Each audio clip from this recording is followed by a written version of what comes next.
మొదటి రాజులు 17 7 నుంచి 16 వచనాలు అందరము కలిసి గట్టిగా చదువుదాం, చదువుకుందాం. కొంతకాలమైన తరువాత దేశములో వర్షము లేక నీరు ఎండిపోయెను. అంతటా యెహోవా వాక్కు అతనికి ప్రత్యక్షమై ఇలాగూ సెలవిచ్చెను, నీవు సీదోను పట్టణ సంబంధమైన సారెపతు అని ఊరికి పోయి అచ్చట ఉండుము. నిన్ను పోషించుటకు అచ్చటనున్న యొక్క విధవరాలికి నేను సెలవిచ్చి తిని.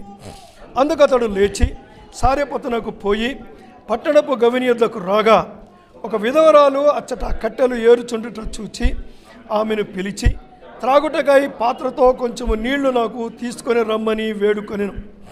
ఆమె నీళ్లు తేబోచుండగా అతడు ఆమెను మరల పిలిచి, నాకు ఒక రొట్టె ముక్కను నీ చేతితో చేసి తీసుకొని రమ్మని చెప్పాను. అందుకు ఆమె, నీ దేవుడైన యెహోవా జీవము తోడు, తొట్టిలో పట్టెడు పిండియు బుడ్డెలో కొంచెం నూనెయు నా యొద్ద ఉన్నవే కానీ అప్పము ఒకటైనను లేదు. మేము చావకముందు నేను ఇంటికి పోయి వాటిని నాకును నా బిడ్డకును సిద్ధము చేసుకునే వల్ల కొన్ని పుల్లలు ఏరుటకై వచ్చి తిని అనెను. అప్పుడు ఏలియా ఆమెతో ఇట్లనెను, భయపడవద్దు, పోయి నీవు చెప్పినట్లు చెయ్యము. అయితే అందులో ఒక చిన్న అప్పము మొదట చేసి నా యొద్దకు తీసుకొని రమ్ము. తర్వాత నీకును నీ బిడ్డకును అప్పములు చేసుకొనుము. భూమి మీద యెహోవా వర్షము కురిపించే వరకు ఆ తొట్టిలో ఉన్న పిండి తక్కువ కాదు, బుడ్డిలో నూనె అయిపోదని ఇశ్రాయేలుల దేవుడైన యెహోవా సెలవిచ్చి ఉన్నాడు అనెను. అంతటా ఆమె వెళ్ళి ఏలియా చెప్పిన మాట చొప్పున చేయగా అతడును ఆమె ఇంటి వారును అనేక దినములు భోజనములు చేయుచూ వచ్చిరి. యెహోవా ఏలియా ద్వారా సెలవిచ్చిన ప్రకారము తొట్టిలో ఉన్న పిండి తక్కువ కాలేదు, బుడ్డిలో ఉన్న నూనె అయిపోలేదు. సో ఏలియా జీవితంలో ఇది రెండవ సంఘటన, ఇది రెండవ సంఘటన లేదా సెకండ్ ఎపిసోడ్. ఈరోజు మనము 7, 8, 9 వచనాలు మాత్రమే చూడాలనుకుంటూ ఉన్నాను.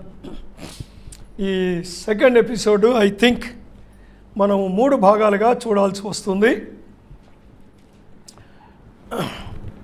మరొకసారి 7, 8, 9 వచనాలు ఎవరైనా గట్టిగా చదవండి.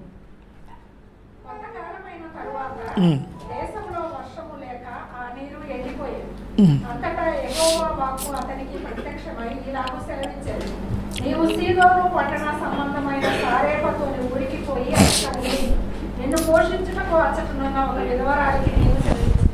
చాలు. కొంతకాలమైన తరువాత దేశములో వర్షము లేక నీరు ఎండిపోయెను. సరే, మనం 7వ వచనం వరకు పోయిన వారంలో చూశాం. 8వ వచనము ప్రారంభంలో అంతటా అనే మాట. సో అంతటా అన్నప్పుడు మనం ఖచ్చితంగా మళ్ళీ 7వ వచనం దగ్గరికి మరొకసారి వెళ్ళాలి.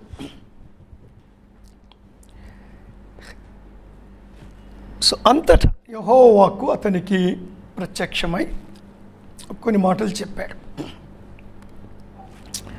కరువు వచ్చిందండి, ఇదంతా మనకు తెలుసు. కరువు, కాటకం, వర్షం లేదు, అంతా భూమి ఎండిపోయింది. ఇక్కడ మనం గమనిస్తే కొంతకాలమైన తరువాత అంటే ఎన్ని నెలలు జరిగిందో మనకు తెలియదు. వర్షము పడకూడదు అని ప్రార్థించాడు దేవుణ్ణి, వర్షము పడలేదు. దీనికి యూదు రబ్బీలు వాళ్ళు ఒక ఇంటర్ప్రిటేషన్ ఇచ్చారు.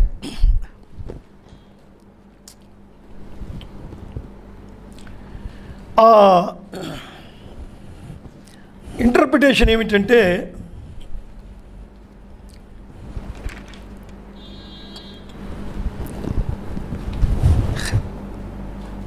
ఈ 16వ అధ్యాయంలో చదివితే 34వ వచనంలో అతని దినములలో బేతేలీయుడైన హియేలు ఎరికో పట్టణమును కట్టించెను.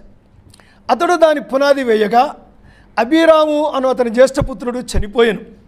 దాని గవనులో నెత్తగా సెగూబు అనే అతని కనిష్టపుత్రుడు చనిపోయాను.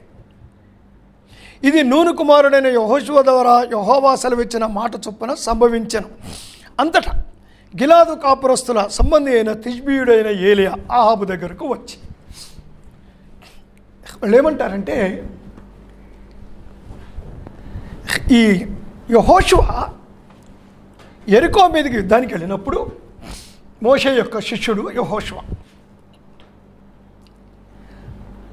యెరికో పట్టణమును నాశనం చేసి కూలగొట్టేశారు. కూలిపోయింది, మొత్తం భూమట్టం అయిపోయింది, నేలమట్టం అయిపోయింది. అప్పుడు యెహోషువ ఏమన్నాడంటే, ఎవరైతే ఈ పట్టణాన్ని మళ్ళా కట్టించాలని పునాది వేస్తే వాడి పెద్ద కొడుకు చచ్చిపోతాడు, గుమ్మం నిలబెడితే వాడి చివరి కొడుకు చనిపోతాడు అని ప్రకటించాడు. సరే, చాలా కాలం అయిపోయింది యెహోషువ చెప్పి. So many years, more than 100 years, 200 years దాకా అయిపోయింది. ఇప్పుడు ఏం చేశాడంటే, ఇక్కడ బెతేలీయుడైన హియేలు అనే ఒక వ్యక్తి ఆ పట్టణాన్ని కట్టించాలని పునాది వేశాడు. ఆయన పెద్ద కొడుకు చనిపోయాడు. ద్వారబంధం నిలబెట్టాడు, కనిష్ట కుమారుడు చనిపోయాడు. Is a prominent man. అతన్ని పలకరించడానికి ఆహాబు వెళ్ళాడు అక్కడికి. అతన్ని పలకరించడానికి మరి యాజకుడు, లేవీయుడు, ప్రవక్త ఏలియా కూడా వెళ్ళాడటండి. సో ఆహాబు ఏలియాలో అక్కడ కలిశారు. అప్పుడు ఆహాబు బాగా పొగురు పెట్టున్నాడు, బయలు దేవత ఆరాధన జరిగిస్తున్నాడు, దేవుడు అంటే లెక్కలేదు. అప్పుడు ఏలియాతో అన్నాడంట, అయ్యా ఏలియా, యెహోషువ చెప్పినట్లు యెరికో గోడలు కట్టడానికి, పట్టణాన్ని మళ్ళీ కట్టడానికి పూనుకున్న ఈ హియేలు యొక్క పెద్ద కొడుకు చనిపోయాడు, కనిష్ట పుత్రుడు ఆఖరి కొడుకు చనిపోయాడు. యెహోషువ మాట చూడు ఎలా నెరవేరిందో. యెహోషువ గురువు ఉన్నాడే మోషే, ధర్మశాస్త్రం ఇచ్చాడు చూశావా.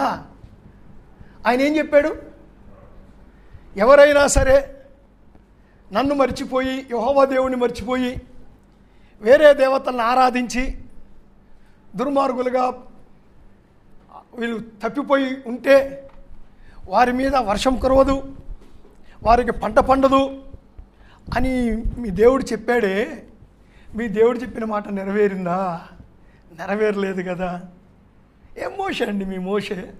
ఒక మనిషి యెహోషువ చెప్పింది నెరవేరింది, దేవుడు చెప్పింది నెరవేరలేదు. ఏం దేవుడే మీ దేవుడు? నేను ఇంత బయలుని ఆరాధిస్తున్నాను,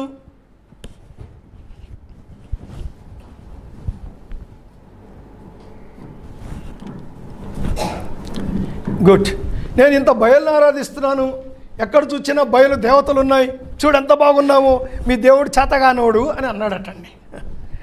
అప్పుడు ఏలియా ప్రార్థన చేశాడు. దేవుడు 3.5 సంవత్సరాలు ఆహాబు నీకు చూపియాలా, నేను ఎదు మూసేస్తున్నా ఆకాశాన్ని. నువ్వు చెప్పావు కదా దేవుడు ఒక మనిషి మాట నెరవేరిందని, ఒక నీతిమంతుని ప్రార్థనకు నేను ఎలా జవాబిస్తానో చూడు అన్నాడు. దేవుడు ఆకాశాన్ని మూసేశాడు. అది జరిగిపోయింది. ఎనియో అది యూదు రబ్బీలు చెప్పారు, అది నిజమా కాదన్నది మనకు తెలీదు. Forget it. చూడండి, వాగు ఎండిపోయింది. వాగు హఠాత్తుగా ఎండిపోతుందండి? ఈరోజు నీళ్ళు దగ్గర రేపు ఉదయం చూడగానే ఎండిపోయి ఉంటుందా? లేదు కదా, ఎండిపోతూ ఉంటుంది. క్రమంగా నీళ్లు తగ్గిపోతూ ఉంటాయి. ఏలియా గమనిస్తూనే ఉన్నాడు. ఏలియాకి తెలిసిపోయింది ఒక రోజున ఇది పూర్తిగా ఎండిపోతుంది.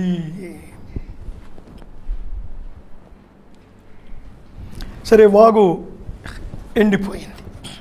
ఇక్కడ ఒక స్పిరిచువల్ ట్రూత్, ఒక ఆత్మ సంబంధమైన సత్యాన్ని మనము తెలుసుకోవాలి. కరువు, క్షామం, 3 రకాల కరువు ఇక్కడ ఏర్పడింది. ఒకటి భౌతికమైన కరువు, ఫిజికల్ ఫెమైన్, ఆహారము లేదు, నీళ్లు లేవు, వర్షము లేదు. రెండవది ఆత్మ సంబంధమైన కరువు ఏర్పడింది, అనగా దేవుని యొక్క వాక్యము లేదు. ఎక్కడ చూసినా బయలు ప్రవక్తలే, బయలు బోధలే, దేవుని వాక్యాన్ని బోధించేవాళ్ళు లేరు. యెజబెలు అనేక మందిని చంపించేసింది. 7,000 మంది నీతిమంతులు, భక్తిపరులు దాక్కున్నారు ప్రాణభయానికి. సో భౌతికమైన కరువు ఏర్పడింది, మరి ముఖ్యంగా ఆత్మ సంబంధమైన కరువు ఏర్పడింది. ఏలియా ఉన్నాడు, దేవుడు ఏమన్నాడంటే, ఏలియా నువ్వు పోయి దాక్కో అన్నాడు. అంటే ఏలియా కూడా లేడు చెప్పడానికి. ఇప్పుడు ఆహాబు దగ్గర నిలబడి ఆహాబును ఏమని ఏలు చూపించి వర్షం పడదు అని చెప్పిన ఆ ధైర్యవంతుడు, ఆయన కూడా దేవుడు నువ్వు నోరు మూసుకోమన్నాడు. మూడవ కరువు ఏమిటంటే మానసికమైంది. No faith, the famine of faith, విశ్వాసము అనే కరువు ఏర్పడిందండి. 3 రకాల కరువులు: భౌతికమైన కరువు, వాక్యము లేదు, ఆత్మ సంబంధమైన కరువు, విశ్వాసము లేదు, విశ్వాస సంబంధమైన కరువు లేదా మానసికమైనటువంటి కరువు ఆ దేశములో ఏర్పడింది అనే విషయాన్ని మనం ఇక్కడ గుర్తించాలండి. ప్రజలు దేన్ని గుర్తిస్తున్నారంటే భౌతిక సంబంధమైన కరువునే చూస్తున్నారు తప్ప ఈ కరువు రావడానికి కారణము ఏలియా అని అనుకుంటున్నారు. ఈ కరువు రావడానికి కారణము మేము దేవుని యొక్క వాక్యాన్ని అతిక్రమించాము, అసలు ఈ కరువు రావడానికి ముందే దేవుని వాక్యం అనే కరువు మాకు వచ్చింది, ఆ కరువు మేము తెచ్చిపెట్టుకున్నది అనే విషయాన్ని వాళ్ళు గుర్తించలేదు. ఈ భౌతిక సంబంధమైన కరువు రాకముందే విశ్వాసం పోయింది, దేవుని మీద విశ్వాసం అనే కరువు ఏర్పడింది. దానికి కూడా కారణం వారే. దాన్ని కూడా వాళ్ళు గుర్తించకుండా కేవలము భౌతిక సంబంధమైన కరువును మాత్రమే గుర్తిస్తూ ఈ కరువు అంతటికి కారణం ఏలియా గనక ఏలియా ఎక్కడ దొరుకుతాడు అని ఎతుకుతున్నారు. ఈరోజు పరిస్థితి, అనేక మంది పరిస్థితి అదేనండి. ఆ రోజుల్లో యూదుల పరిస్థితి ఇది, ఇశ్రాయేలు ప్రజల యొక్క పరిస్థితి ఇది. ఇశ్రాయేలు ప్రజల యొక్క పరిస్థితి, ధర్మశాస్త్రం ఉంది, యాజకులు ఉన్నారు, అందరు ఉన్నారు, కరువు ఉంది. తెచ్చిపెట్టుకున్న కరువు, దేవుని వాక్యమనే కరువు. చూడండి, నీరు ఎండిపోతూ ఉన్నప్పుడు దాని యొక్క తీవ్రత అంత త్వరగా అర్థం కాదు. చివరకు వచ్చేసరికి గందరగోళం అయిపోతుంది. వాక్యమైన కరువు కూడా నెమ్మదిగా వస్తుందండి. కరువు వచ్చినప్పుడు అర్థం కాదు, ఎందుకంటే ఇంతకు ముందు విన్న మంచి వాక్యము కొంత ఉంది కదా, కనుక కరువు వచ్చిందని అర్థం కావటం లేదు. ఈ రోజుల్లో పరిస్థితి ఏమిటంటే అనేక మందికి దేవుని యొక్క వాక్యం అంటే ఇష్టం లేదండి. వాళ్ళ ఆహారము వారంతటికి వారు కరువులో ఉన్నారు. వద్దు, మంచి వాక్యం వద్దు, వాక్యాన్ని విడిచిపెట్టి వెళ్ళిపోయే వాళ్ళు ఎంతమందో. అనేక కారణాలు. వాళ్ళకి భౌతిక సంబంధమైనవి అవి చాలా విలువైనగా కనపడుతున్నాయి, దేవుని యొక్క వాక్యము చాలా తేలిగ్గా కనపడుతుందండి.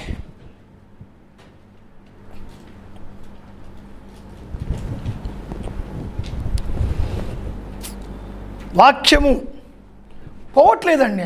దూరం ఏం దూరం అండి. ఈ రోజుల్లో దూరం అనేది ఏమన్నా, ఉద్యోగాలకు ఎంత దూరం పోతున్నామండి, ఎన్ని గంటలు ప్రయాణం చేస్తున్నామండి.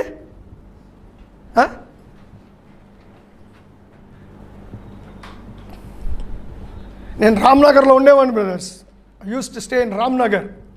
సఫిల్గూడలో 9:30కి చర్చి.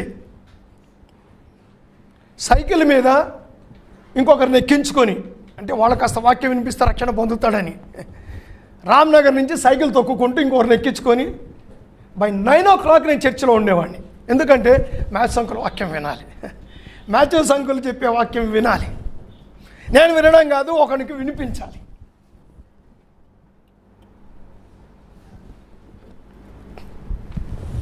మాకు మ్యారేజ్ అయిన తర్వాత నేను కళ్యాణి మా బన్నీ చంటి పిల్లోడు గౌతమ్ నగర్లో ఉండేవాళ్ళమండి. ఆ రోజుల్లో బస్సులు లేవు, మాకు వెహికల్ లేదు. బై 9 o'clock నేను చర్చిలో ఉండేవాడిని. ఎదుగో ఇవి పరదాలు పరవడానికి, బూజులు దులపడానికి పాస్టమ్ గారు ఒక్కతి బన్నీని ఎత్తుకొని all the way from Gautam Nagar to Safilguda నడిచి 9:30కి చర్చి ప్రారంభిస్తే 9:30కి చర్చిలో కూర్చునేది. చర్చ అయిపోయినాక మళ్ళీ ఆమె వాడిని ఎత్తుకొని వెళ్ళిపోవాలి. నేను అన్నీ చక్కబెట్టి ఊడ్చి తుడిచి నేను వెళ్ళేవాడిని.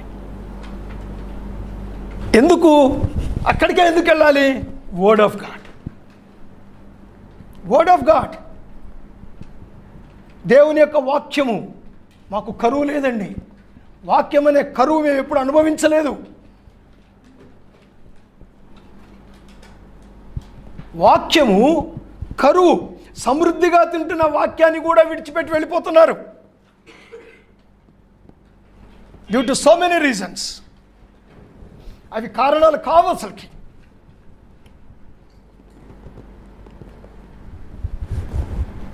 మొదట్లో కొద్దిగా బాధ అనిపిస్తుంది, అరే ఎంత మంచి వాక్యం పోయింది అని. తర్వాత ఏమవుతుందో తెలుసండి,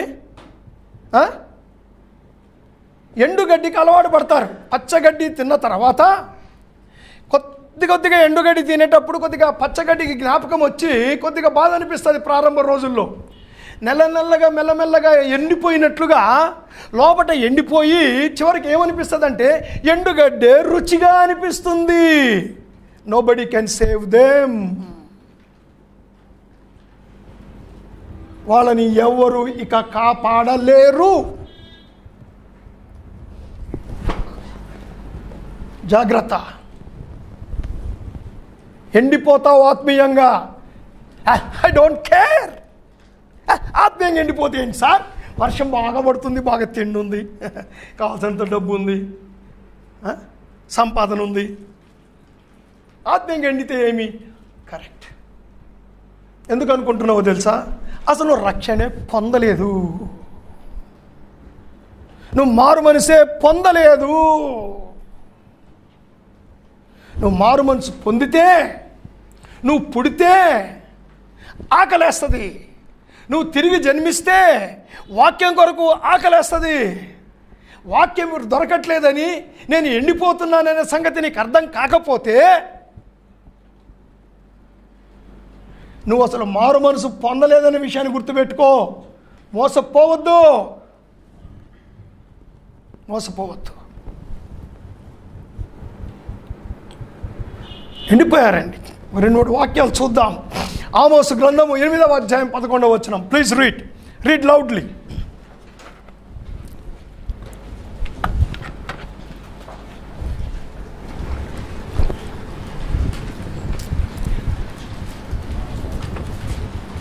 ఆమోసు 8:11. రాబోవు దినముల యందు దేశములో నేను క్షామము పుట్టింతును. అది అన్నపానములు లేకపోవుట చేత కలుగు క్షేమము కాక యెహోవా మాటను వినకపోవుట వలన కలుగు క్షామముగా ఉండును. ఆమోస్ చెప్పాడండి ముందుగానే. ఏమన్నాడు ఆమోసు? ఈ రోజుల్లో పరిస్థితిని ఆమోస్ ఎప్పుడో చెప్పాడు. అన్నపానముల క్షామం కాదు, అన్నపానముల కరువు కాదు, దేవుని వాక్యము వినకపోవుట అనే క్షామం. బాగా గమనించండి, దేవుని వాక్యము వినకపోవుట అనే క్షామము. కొద్దిమందికి కరువు అండి. తెలుగులో ఒక సామెత ఉంది తెలుసా? అంగట్లో అన్నీ ఉన్నా అల్లుడి నోట్లో ఏముందంట? శని ఉందంట. అల్లుడి నోట్లో కాదు శని, నెత్తి మీద ఉంది శని. ఇంత మంచి వాక్యం దొరుకుతుంటే వినకుండా పోతున్నారు. ఎక్కడుంది సార్ శని? అంటే శని అనే మాట మనం ఉపయోగించకూడదు, కానీ అర్థం కావడం కోసం వాడుతున్నాను ఈ మాట. కొన్ని పాజిటివ్ మాటల కన్నా నెగిటివ్ మాటలు బలంగా ఉంటాయి, అందుకని వాడుతున్నాను.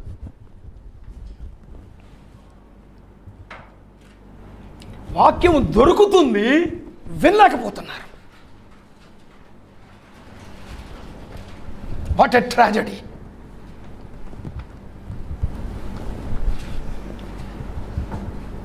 ఏమండి, మరొక మాట చూద్దాం. 2వ తిమోతి పత్రిక 4వ అధ్యాయం 3-4 వచనాలు. 2వ తిమోతి పత్రిక 4వ అధ్యాయము 3-4 వచనాలు. ఎందుకనగా జనులు హితబోధను సహింపక దురద చెవులు గలవారై తమ స్వకీయ దురాశలకు అనుకూలమైన బోధకులను తమ కొరకు పోగు చేసుకొని సత్యమునకు చెవి నియ్యక కల్పనా కథల వైపునకు తిరుగు కాలము వచ్చును. హితబోధ వద్దు. I don't want sound doctrine. హితబోధ వద్దు. ఏం బోధ కావాలట? దురద చెవులు.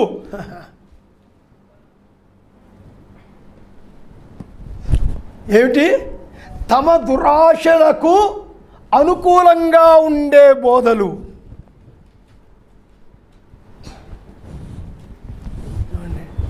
తమ దురాశలకు నువ్వేం చేసినా పర్వాలేదయ్యా అని బోధ కావాలి.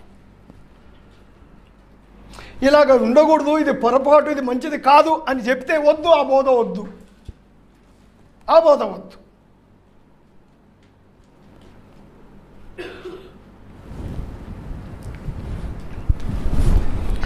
ఏమండి,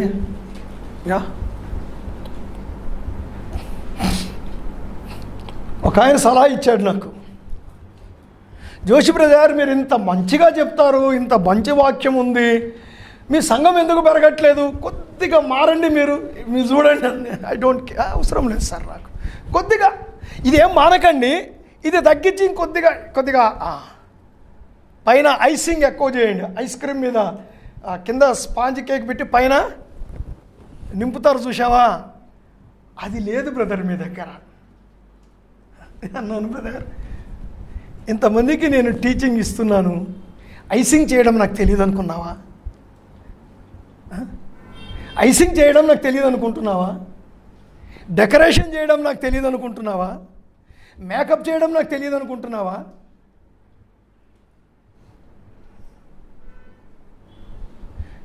నేను రక్షణ పొందకముందు మేకప్ చేశాను, మేకప్ వేశాను,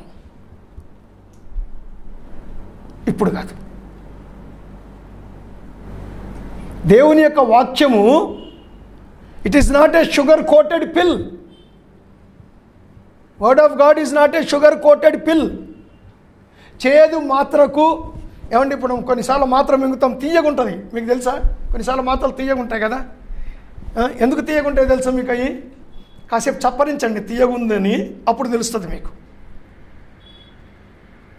చేదు, ఆ చేదు తట్టుకోలేమనే పైన పంచదార పూత పూస్తారు. పెద్దవాళ్ళు కూడా తట్టుకోలేము.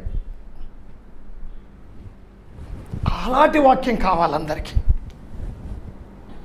కరువులో ఉన్నారండి ఏమండి, తమ జీవితాలను పరీక్షించి పరిశీలించి పరిశోధించి దేవుని వాక్యం చేత నరకబడాలని కోరుకోవటం లేదు ఎవరు.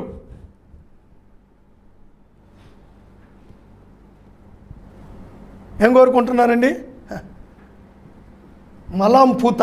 అట్లా హిత బోధ సహించటం లేదు. కారణం ఏమిటంటే కరువు ఏర్పడింది. జీవితంలో కరువు ఉంది. ఏం కరువు ఇది? వాక్యం వినకూడదు అనే కరువు. మరొక వాక్యం చూడండి, యోహాను సువార్త 6వ అధ్యాయం 60వ వచనం. యోహాను సువార్త 6వ అధ్యాయం 60వ వచనం.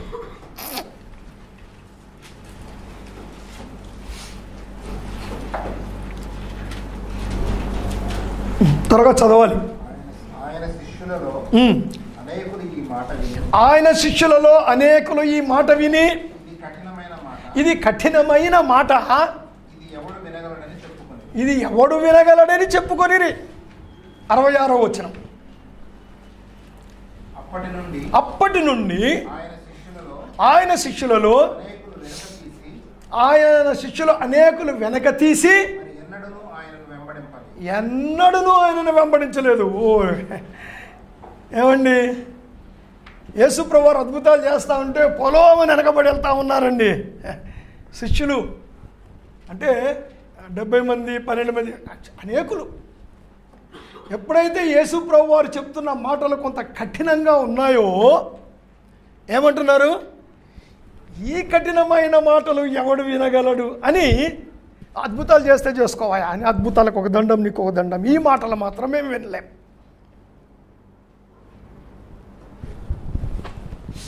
గుచ్చుకునే మాటలు మనకొద్దండి, మన జీవితాలను సరిచేసే మాటలు మనకొద్దు.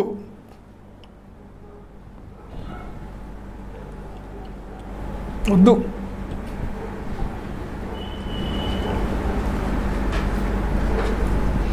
మరొక మాట చూడండి, 2వ కొరింథీ పత్రిక 4వ అధ్యాయము 2వ వచనం.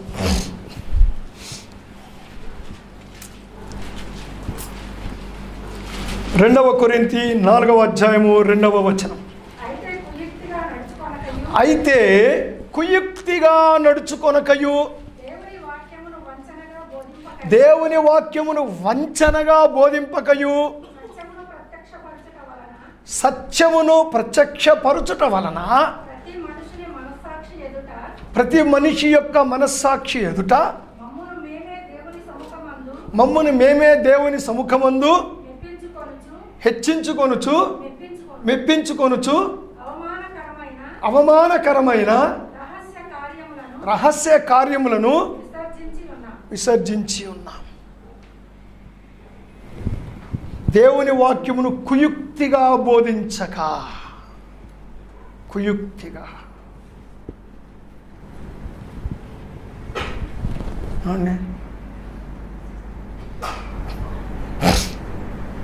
వాక్యాన్ని వక్రీకరించి, వాక్యంలో ఉండేది ఒకటి, వీళ్ళు చెప్పేది మరొకటి. ఇదే వాక్యం నేను ఒకసారి విన్నానండి యూట్యూబ్లో. ఈ పెద్ద పెద్ద ప్రీచర్లు చెప్తున్నారు, ఈ విధవరాలు ఏం చేసిందటండి, ఆమెకున్న ఒకే ఒక్క రొట్టె ముందు ఎవరికి ఇచ్చింది, ఎవరికి? ఏలియాకి ఇచ్చింది. నేను చచ్చిపోయినా పర్వాలేదు, ఇదొకటే ఉందయా, నేను నా కొడుకు చచ్చిపోతాం తిన్నాక, మేము చచ్చిపోయినా పర్వాలేదు నువ్వు అడుగుతున్నావు కదా అని ఇచ్చేసింది. అప్పటి నుంచి కరువు అయిపోయేదాకా రొట్టెలున్నాయి, నూనె ఉంది. కాబట్టి మీ దగ్గర కొద్దిగా ఉందని అనుకోకండి. ఎందుకు మీకు కొద్దిగా ఉందో తెలుసా? మీరు నాకు ఇవ్వలేదు. ఎవరికి ఇవ్వలేదు? నేను ఏలియాను, నేను పాస్టర్ని. పాస్టర్ ఏలియానా? ఏ పాస్టరో 3.5 ఏళ్ళు కరువు వచ్చిందా నీకెక్కడనా? పేదోళ్ళ కడుపు కొట్టే పాస్టర్లు తయారయ్యారు సార్.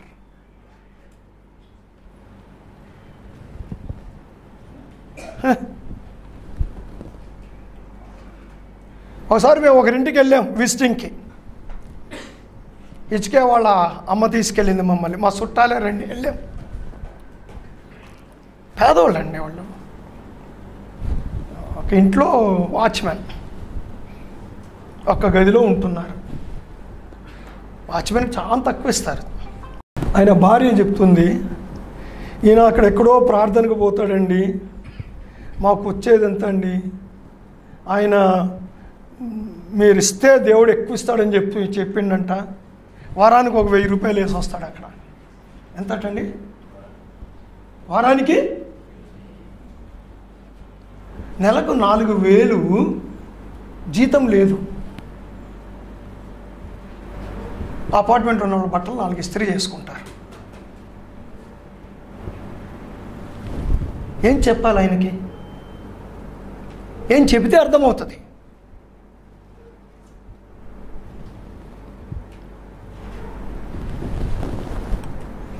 రెండు 3 వారాలు వచ్చారు, మానేశారు. ఎందుకంటే చెవులకు బాగా లేవు కదా. నువ్వు BMW కొంటావు, నువ్వు BMW కొంటావు అంటే స్కూటర్ లేనోడు కూడా రాత్రి BMW కొన్నట్టు లెక్కేసుకొని బియ్యంకి డబ్బులు లేవు, వీడేం కొంటాడు? BMW కొంటాడు.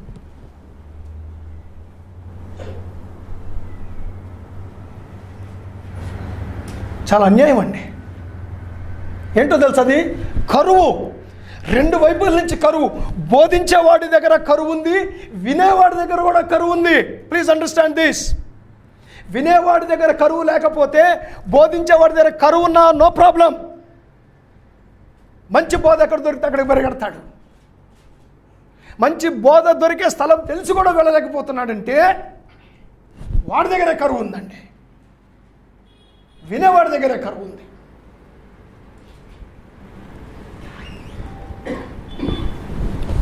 మూడవది విశ్వాసం అనే కరువు. నేను దాని దగ్గరికి మళ్ళీ వస్తాను తర్వాత. ఇప్పుడు ఏలియా విషయానికి వద్దాం. నా ఇందాక వాగు సంగతి చూసాము. ఇప్పుడు ఏలియా పరిస్థితి ఏమిటి? చూస్తూ ఉన్నాడు. ఏలియాకి అర్థమైంది, ఇది రేపు ఎండిపోతుందిరా, ఇంకొక 4 రోజుల్లో ఎండిపోతుంది. ఏమండి, వర్షం లేదు కదా, ఎండిపోతుంది. He knows it. తప్పకుండా ఎండిపోతుందని తెలుసు. గమనిస్తూ ఉన్నాడు. రోజు రోజుకి ప్రవాహం తగ్గుతూ ఉంది. నీళ్ళు అడిగంటిపోతూ ఉన్నాయి. నడుము లోతున్న నీళ్లు మోకాళ్ళ లోతుకు వచ్చినాయి, మోకాళ్ళ లోతున్న నీళ్లు చీలమండల లోతుకు వచ్చినాయి. చివరికి దోశలకు అంతే దోశలు పెడితే అందేటట్టు ఉన్నాయి, అంతే. ఇంకో 2-3 రోజులు ఎండిపోతుంది. ఏం చెయ్యాలి ఇప్పుడు? ఏమి చెయ్యాలి? మనం ఏం చేస్తాం?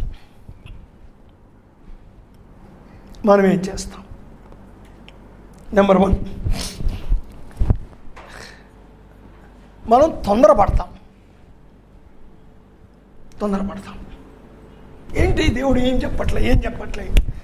అరే దగ్గరకు అయిపోతున్నాయి. ఏలియా తొందరపడలేదండి. రెండవది, ఏలియా సొంత నిర్ణయం తీసుకోలేదు.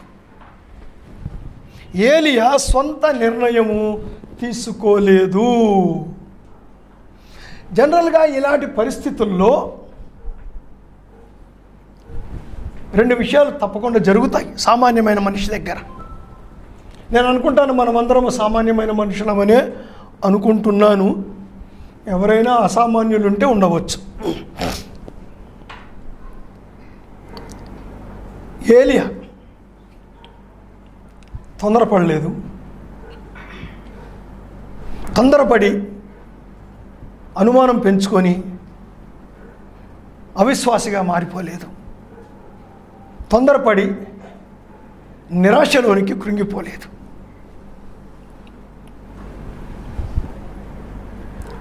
కొన్నిసార్లు మనకు కరువు వస్తుందండి. కొన్నిసార్లు మనకి ఇబ్బంది వస్తుంది. ఏమండి, కరువు అంటే ఓన్లీ ఫైనాన్షియల్ అని అనుకోనవసరం లేదండి. అనేక రకాలుగా కరువు ఉంటుంది. ఏ వ్యక్తి, కొద్దిమందికి ఆర్థికంగా ఉంటుంది, కొద్దిమందికి శాంతి సమాధానాల విషయంలో ఉంటుంది, కొద్దిమందికి కుటుంబ వ్యవహారాల్లో ఉంటుంది, కొద్దిమందికి ఉద్యోగాల్లో ఇబ్బందులు ఉంటాయి, కొద్దిమందికి ఇరుగు పొరుగు వారి వల్ల ఇబ్బందులు ఉంటాయి, కొద్దిమందికి బంధువుల్లో తలనొప్పి ఉంటుంది. ఏమండి, ఎవరి స్పియర్, ఎవరి ఏరియా వాళ్ళదే.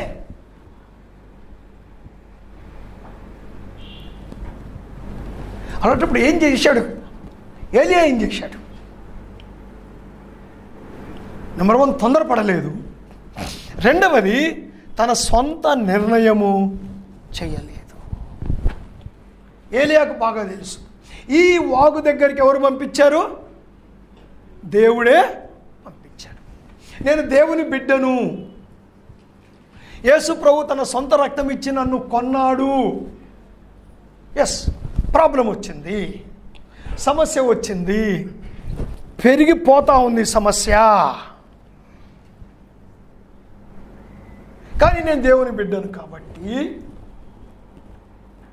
నేను నా సొంత నిర్ణయాలు తీసుకోను. నేను నమ్ముతున్నాను దేవుడు తన బిడ్డను ఈ సిచ్యువేషన్లో పెట్టాడు. కానీ పెట్టాడు అంటే లెట్ మీ వెయిట్. 8వ వచనం చూడండి. అంతటా యెహోవా వాక్కు అతనికి ప్రత్యక్షమై. దేవుడు ఊరుకున్నాడా? ఊరుకోలేదండి. దేవుడు ఊరుకోలేదు. సో ఏలియా దేవుని వాక్కు కొరకు ఎదురు చూశాడు. దేవుని వాక్కు కొరకు ఎదురు చూశాడు. దేవుని మాట కొరకు ఎదురు చూశాడు. దేవుని నడిపింపు కొరకు ఎదురు చూశాడు. దేవుడిచ్చే విడుదల కొరకు ఎదురు చూశాడు. ఇంకొక మాటలో చెప్పాలంటే దేవుడు ఇచ్చే విడుదల కొరకు ఎదురు చూశాడు.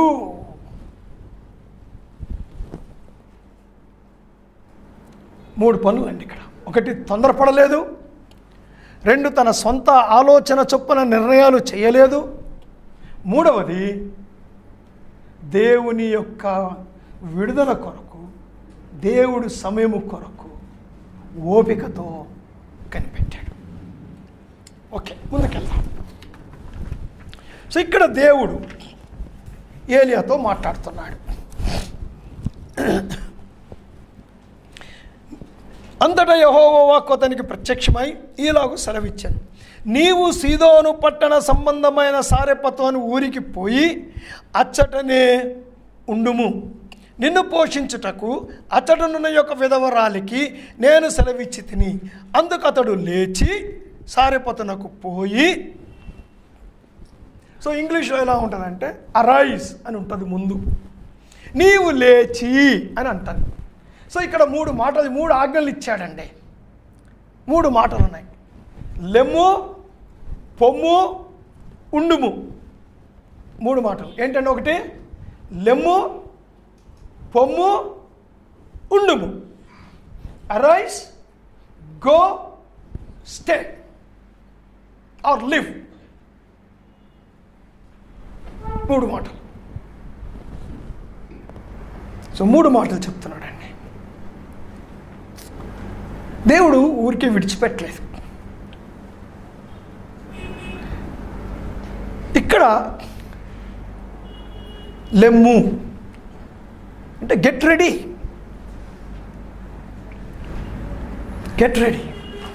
సిద్ధంగా ఉండు. నీకు సమస్య వచ్చింది, మనందరికీ సమస్య వస్తుంది. కానీ దేవుడు దానికి ఒక వే అవుట్, దేవుడు దానికి ఒక మార్గాన్ని చూపిస్తున్నాడు. ఆ మార్గము కొరకు లెట్ మీ గెట్ రెడీ. నమ్ముదాం, దేవుణ్ణి విశ్వసిద్దాం, ప్రార్థిద్దాం. లెట్ మీ అరైజ్ అంటే గెట్ రెడీ. లెమ్ము అంటే బయలుదేరడానికి సిద్ధంగా ఉండు.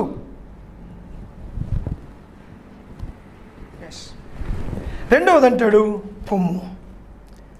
That is the direction of God. దేవుడు చూపించే మార్గాన్ని అనుసరించు. దేవుడు మనకు ఏమండి, మనం ఎప్పుడు కూడా దేవుడు ఎక్కడి నుంచి వచ్చి చెప్తాడని కాదండి. దేవుని యొక్క వాక్యము మనం చదువుతూ ఉన్నప్పుడు, దేవుని యొక్క వాక్యం మనం వింటూ ఉన్నప్పుడు, దేవుని యొక్క వాక్యం మన హృదయంలో ఉన్నప్పుడు, దేవుని పద్ధతి చొప్పున మనం ఏ మార్గం తీసుకోవాలో నడిపింపు స్పష్టంగానే ఉంటుందండి. మనం కన్ఫ్యూజ్ అయ్యే అవసరం లేదు. ఎందుకు కన్ఫ్యూజ్ అవుతున్నామంటే, మనము కోరుకునే అంటే మనం కోరుకున్న వే అవుట్, మనము కోరుకున్న పద్ధతి దేవుడు చెప్పే పద్ధతికి భిన్నంగా ఉన్నప్పుడు మనం కన్ఫ్యూజ్ అవుతాం. నేను ఇలా జరగాలని నేను కోరుకుంటాను, ఇలా జరిగితే బాగుంటుందని నేను అనుకుంటున్నాను, కానీ దేవుడు అలా అనుకోవటం లేదు. కానీ దేవుడు ఒక మార్గం చెప్పాడు, దేవుడు ఒక మార్గాన్ని ఇచ్చాడు. దేవుని యొక్క వాక్యం ద్వారా మనకు అర్థమైన మార్గము నేను అనుకుంటున్న మార్గము క్లాష్ అవుతున్నాయి కాబట్టి నేను కన్ఫ్యూజ్ అవుతున్నాను. దేవుని యొక్క మార్గం నాకు తెలిసిందా లేదా అన్న విషయం నాకు అర్థం కావట్లేదు.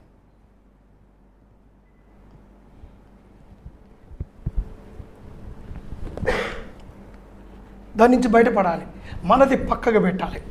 అది పొమ్ము అంటే you take my way, the path I show you walk. నేను నీకు చూపించే పద్ధతిలో వెళ్ళు. ఆయన పద్ధతి నాకు తెలియాలంటే నేను అనుకుంటున్న పద్ధతులు పక్కకు పెట్టాలి. This is what is spiritual exercise. This is what is called spiritual drill. It is spiritual drill. ఆత్మ సంబంధమైన వ్యాయామం,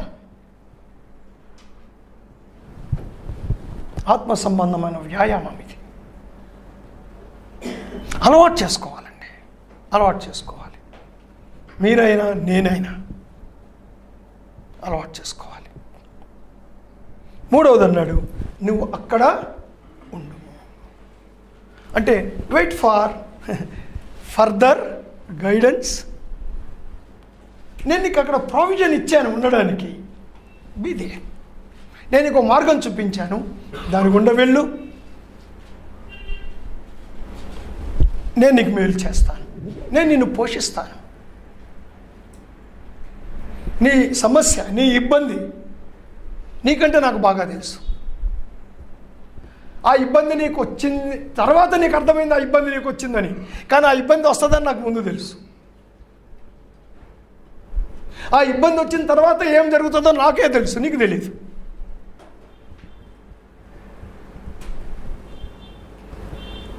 ఉండు, నిలకడగా ఉండు. ఇప్పుడు అంటే ఇక్కడ ఏలి అర్థం చేసుకున్నది ఏంటంటే, దేవుడు నన్ను విడిచిపెట్టలేదు, నాకు ఆధారం ఉంది, నాకు పోషణ ఉంది. ఆ సమస్య, ఏలియా యొక్క సమస్య పోషణ. నాకు ఒక ఆధారం ఉంది, నాకు ఒక సమస్య ఉంది. అయితే నేను ఇందాక చెప్పినట్టుగా ఏలియా కోరుకున్నట్టుగా ఏమీ జరగట్లేదు. ఇక్కడ పోషణ వచ్చింది, కాపుదల వచ్చింది, భద్రత వచ్చింది, సమస్యకు పరిష్కారం వచ్చింది, కానీ ఏలియా కోరుకున్నట్టు రాలేదు.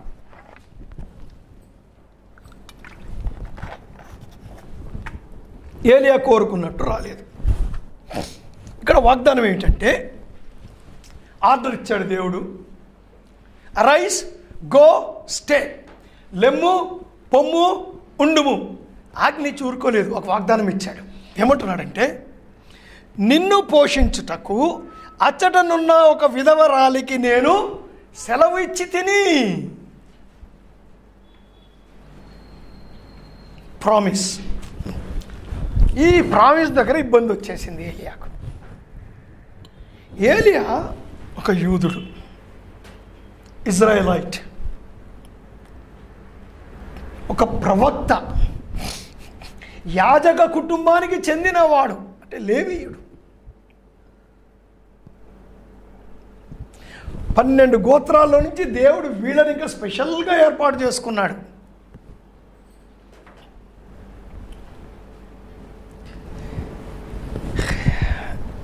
ఈయన ఇబ్బంది ఏమిటంటే 3 ఇబ్బందులు ఉన్నాయండి.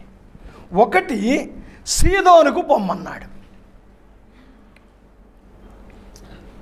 సీదోను యెజెబెలు యొక్క సొంత ప్రాంతం, బయలు ప్రవక్త యొక్క ఆరాధన కేంద్రం.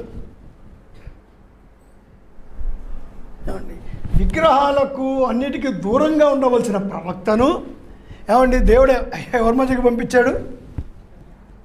ఎక్కడ చూసినా విగ్రహాల వాళ్ళ మధ్యకి పంపించాడు. దేవా, ఇదే నేను ఇట్లా అనుకోలేదే. నువ్వేదో కాకులు పోనీ లేబ్బా, ఇంకా కాకి పెడితే పెట్టింది లేని ఓర్చుకున్నా, ఇంకా కిందకి దించావా నన్ను తీసుకెళ్ళి?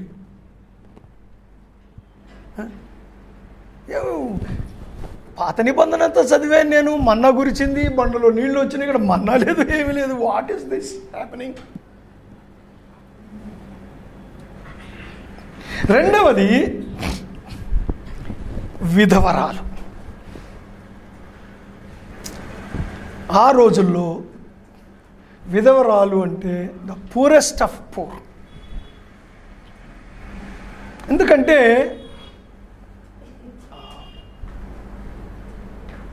పితృస్వామ్య సంస్కృతి,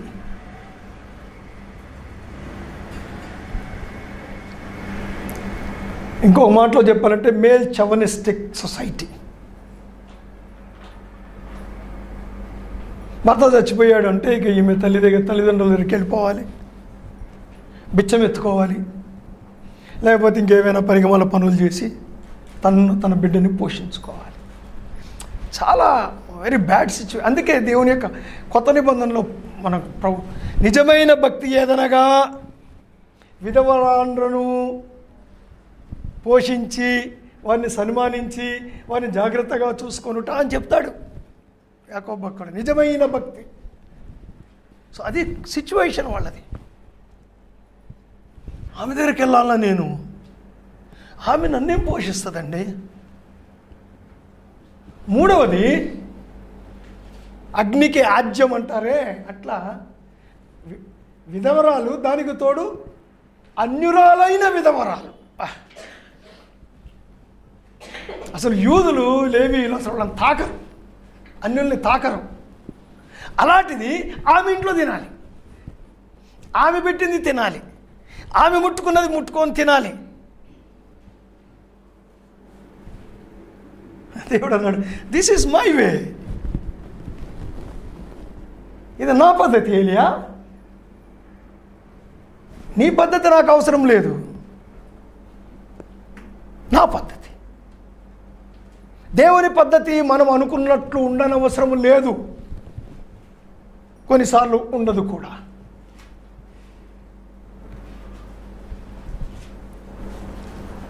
మనము దేవుని పద్ధతిలోనికి రావాలి, దేవుడు మన పద్ధతిలోనికి రాడండి.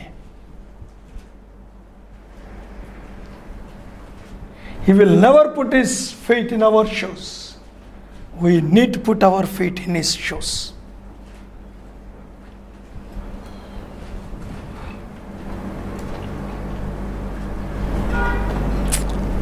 ఓకే, ముందుకెళ్దాం. సో ఈ భాగానికి మనం వస్తే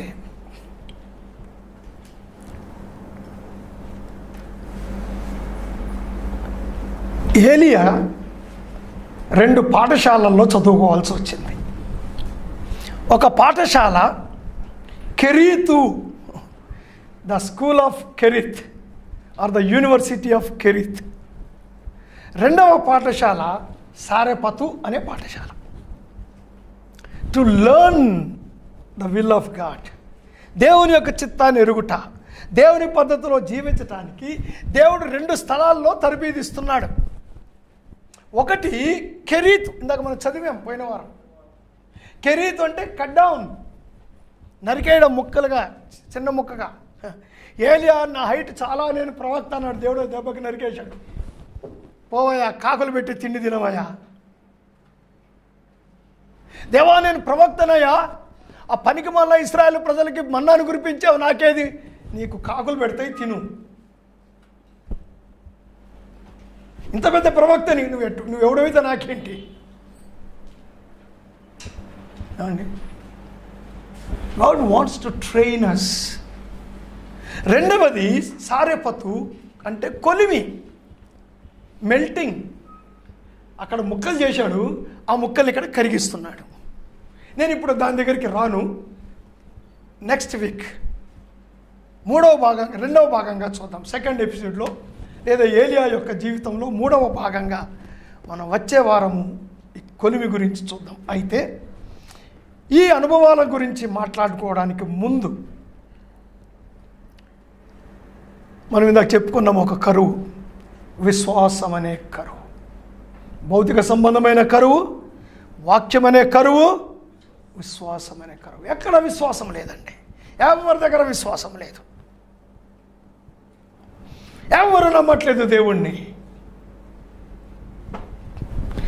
ఏలియాకు కూడా విశ్వాసం అనే కరువు రాబోతుంది వచ్చే అధ్యాయంలో. సో దేవుడు ముందుగానే రెడీ చేస్తున్నాడు. ఏలియా, నీకు తెలియదు, నువ్వు చాలా ప్రార్థన చేశావు, 3.5 ఏళ్ళు ఆకాశం మూశాను, వా విశ్వాస వీరుణ్ణి, నీకు కూడా కరువు రాబోతుంది. సో ఆ కరువు రాకముందే నేను నిన్ను కొద్దిగా నీ కొమ్ములు నరికి, నీ తోక నరికి కాస్త కాల్చాలి నిన్ను నేను. అది వచ్చేవారం, కాల్చే దగ్గరికి వచ్చేవారం వెళ్దాం. ఇప్పుడు ఈ కరువు సంగతి ఆలోచించేద్దాం. కరువు వచ్చిందండి. దేవుడు అబ్రహామును పిలిచాడు, నీకు వాగ్దాన దేశం ఇస్తున్నాను, పాలు తేనెలు ప్రవహించే దేశము. వచ్చేసాడు. మార్బల్ 400 మందిని ఎంటేసుకొని వచ్చాడండి ఆయన ఫ్యామిలీ. వచ్చాడో లేదో, వాగ్దాన దేశంలో కాలు పెట్టాడో లేదో, కరువు వచ్చింది. కరువు వచ్చింది. తన సొంత దేశాన్ని వదిలిపెట్టాడు, తన సొంత కుటుంబాన్ని వదిలిపెట్టాడు, ఏమీ తెలియని చోటికి దేవుణ్ణి నమ్మి 400 మందిని తీసుకొని వచ్చాడు. కాలు పెట్టాక ఇన్ రియాలిటీ వాస్తవంగా జరిగింది ఏమిటయ్యా అంటే, ఆ దేశములో కరువు వచ్చెను. దేవుడికి తెలియదా కరువు వస్తుందని? సరిగ్గా కరువు వచ్చే టైంకి అబ్రహాము గారిని దేవుడు తీసుకొచ్చేసాడు. Test of faith. అప్పుడు అబ్రహాం ఏం చేశాడు తెలుసండి? ఐగుప్తుకి వెళ్ళిపోయాడు. దేవుడు చెప్పాడు ఐగుప్తుకు పొమ్మని? చెప్పలేదు. ఐగుప్తుకి వెళ్ళి ఏం చేశాడు? తన భార్య శారాయిని పట్టుకొని, ఈమెనా చెల్లెలు అని. ఇంత పెద్ద అబద్ధాలు ఎవరు ఆడతారండి? అది ఇది ఆడతారు కానీ మరి భార్యని పట్టుకొని చెల్లెలు.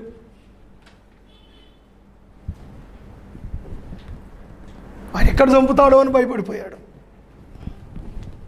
ఓకే, ఇస్సాకు కాలంలో కరువు వచ్చింది.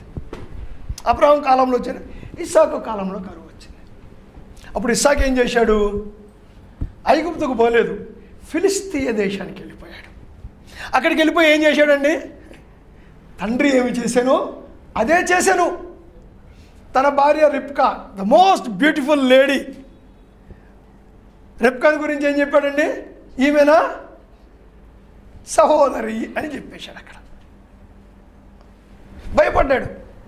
ఇప్పుడు వాళ్ళు వచ్చి వేరేళ్ళ భార్యని తీసుకెళ్ళిపోతారు బలవంతంగా. భార్య అంటే వీడిని చంపి తీసుకెళ్ళిపోతారు, ఈయన్ని చంపి. చెల్లెలు అంటే అరే పోరాన్ని పక్కకు దోసేసి తీసుకెళ్ళిపోతారు. పోతే పోయి పట్టుకు, అసలు ఇస్సాకు ఆలోచించాడు, ఈయన పట్టుకపోతే పట్టుకపోయారు కానీ నన్ను చంపకపోతే చాలు అనుకున్నాడు ఈయన. What happened?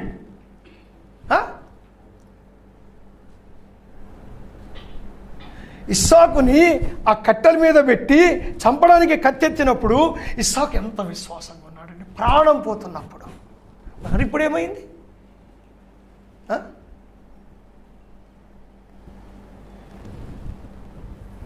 విశ్వాసం అనే కరువు వచ్చిందండి. యాకోబు జీవితంలో కూడా కరువు వచ్చింది, విపరీతమైన కరువు వచ్చింది. కానీ యాకోబు ఐగుప్తుకు పోలేదు. ఐగుప్తుకు పోలేదు. ఐగుప్తుకు పంపి ధాన్యం కొని తెచ్చుకొని ఇక్కడే ఉండి తిన్నాడు. దేవుడు చెప్పాడు, అయ్యా పో ఐగుప్తుకి. అప్పుడు పోయాడు. అక్కడికి వెళ్ళిన తర్వాత వీళ్ళలాగా అబద్ధం ఆడని అవసరం లేదు. దేవుడు అందరికంటే ఎక్కువ దీవించాడు వాళ్ళని అక్కడ, దేవుడు చెప్పిన తర్వాత. నయోమి కాలంలో కరువు వచ్చింది. ఆమె భర్త ఎలీమెలకు. అందరూ బోయజు అన్నీ ఉండొచ్చు. ఎక్కడ పోతావు ఎలీమెలకు? మేము లేమా ఇక్కడ, నువ్వెందుకు పోతావు? లేదు బోయజు నేను పోవాలి. ఏమేమి జరిగిందండి? మోయాబుకి వెళ్తే ఏం జరిగింది? ఈ లాస్ట్ ఎవ్రీథింగ్. ఎలీమెలకు చచ్చిపోయాడు, ఎలీమెలకు కొడుకులు ఇద్దరు చచ్చిపోయారు. ఈమె విధవరాలైపోయింది. విధవరాలైన కోడల్ని ఇంటికి తెచ్చుకొచ్చింది. నయోమి అని పిలిస్తే నన్ను నయోమి అని పిలవద్దు, మారా అని పిలవండి. నయోమి అంటే రుచి, రుచికరమైన. మారా అంటే చేదు. నా పేరు రుచి కాదు, ఇప్పుడు నా పేరు చేదు. విశ్వాసం అనే కరువు. మామూలుగా విశ్వాసం అనే కరువు వచ్చినప్పుడు విశ్వాసం 2 పనులు చేస్తాడండి. ఐగుప్తు కన్నా పోతాడు, ఫిలిస్తీయ దేశానికన్నా పోతాడు. ఐగుప్తు అంటే లోకం, ఫిలిస్తీయ దేశం అంటే శరీరం. మనము లోకాన్నైనా ఆశ్రయించి లోక పద్ధతిలో పోవడానికి ప్రయత్నం చేస్తాము, లేదా శరీరాన్ని అనుసరించి ఈ శరీరం యొక్క పనికి వల్ల కోరికలు ఆలోచన చొప్పున నడవడానికి ప్రయత్నిస్తాం. 2 నష్టం కలిగిస్తాయి. దేవుని నమ్మడం, దేవుని నమ్మాలి. 2-3 వచనాలు చూద్దాం. యెషయా గ్రంథము 40వ అధ్యాయం 12వ వచనం. ఈ వచనాలు చదివి ముగిద్దాం.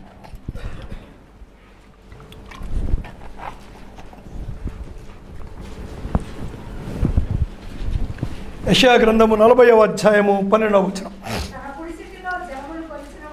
తన పిడికిలిలో జలములను కొలిచిన వాడు ఎవరు? జేనతో ఆకాశాన్ని కొలిచిన వ్యక్తి ఎవరు? భూమిలోని మట్టి అంతటిని ఒక చిన్న పాత్రలో పెట్టింది ఎవరు? ఏమండి, తాసు పట్టుకొని పర్వతాలను తూకమేసింది ఎవరు? దేవుడు. ఆ దేవుడు మనకున్నప్పుడు ఏమండి, we should trust him. ఆయన్ని నమ్మాలి. కీర్తనలు 55:22. కీర్తన 55:22. నీ భారము యెహోవా మీద మోపుము, ఆయనే నిన్ను ఆదుకొనును. చూశారా? Let us trust his promises. ఆయన వాగ్దానాలను నమ్ముదామండి, నమ్ముదాం. ఈ విశ్వాసమనే కరువులో నుంచి బయటపడదాం, విశ్వసిద్దాం, నమ్ముదాం. మీ చింత యావత్తు ఆయన మీద వేయండి, మీ భారం ఆయన మీద వేయండి. ఆదికాండము 50వ అధ్యాయం 21వ వచనం.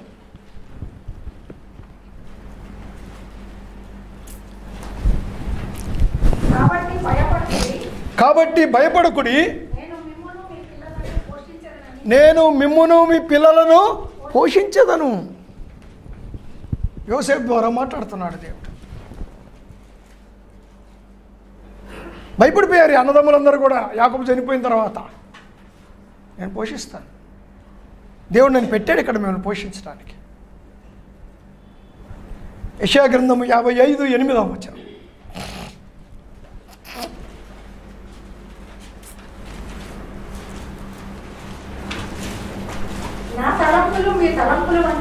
నా తలంపులు మీ తలంపుల వంటివి కావు, మీ త్రోవలు నా త్రోవల వంటివి కావు. ఇదే యెహోవా వాక్కు. దేవుని త్రోవలు వేరు, దేవుని పద్ధతి వేరు, దేవుని ఆలోచన వేరు. మన ఆలోచన, మన పద్ధతి, మన త్రోవలు, దేవుడు అంటున్నాడు నా త్రోవలు వేరు, మీ త్రోవలు వేరు. మీ త్రోవల్లో, మీ పద్ధతిలో, మీ ఆలోచన విధానంలో జరగదు. నాకు తెలిసి ఏం చేయాలో, బికాజ్ ఐఎమ్ గాడ్. నిన్ను సృష్టించిన వాడిని, నిన్ను రక్షించిన వాడిని, నాకు తెలిసి ఏం చేయాలో. Let us trust him. నమ్ముదాం, విశ్వాసం అనే కరువులో నుంచి బయటపడదాం. ఎఫెసీ పత్రిక 3వ అధ్యాయం 20వ వచనం.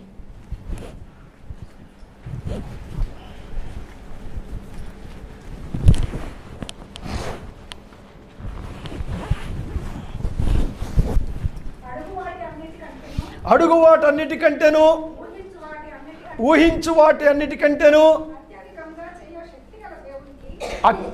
అత్యధికముగా చేయగల శక్తిగల దేవునికి క్రీస్తు యేసు మూలముగా సంఘములో తరతరములు సదాకాలము మహిమ కలుగునుగాక. అడుగు వాటన్నిటికంటేను, ఊహించు వాటన్నిటికంటేను అత్యధికముగా చేయగల శక్తిగల దేవునికి సంఘములో తరతరములు మహిమ కలుగునుగాక. What a God we have. 1 పేతురు 5:7.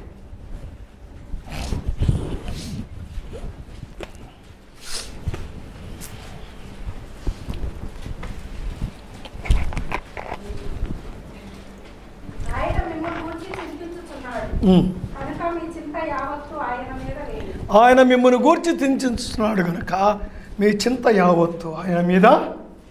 నమ్ముదామండి దేవుణ్ణి. Let's trust. దేవుణ్ణి నమ్ముదాం. వాక్యం అనే కరువులో నుంచి బయటపడదాం. వాక్యం అనే కరువులో ఉన్న వాళ్ళను వాక్యం సమృద్ధిగా దొరికే స్థలానికి నడిపిద్దాం. మనము విశ్వాసం అనే కరువులో నుంచి బయటపడి దేవుణ్ణి నమ్మడము నేర్చుకుందాం. ప్రార్థన చేసుకుందాం.